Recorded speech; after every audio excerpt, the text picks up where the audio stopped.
You ask Tiger to solve. This deals with linear equations with one unknown. The final result is a equals -30. Let's solve it step by step. Swap sides. Group all constants on the right side of the equation. Subtract 2 from both sides. Simplify the arithmetic.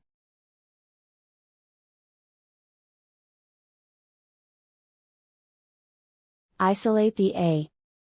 Multiply both sides by inverse fraction 10 over -3. Move the negative sign from the denominator to the numerator. Group like terms. Multiply the coefficients. Simplify the arithmetic.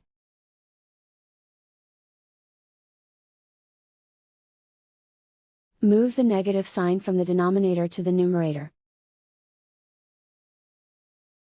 Multiply the fractions.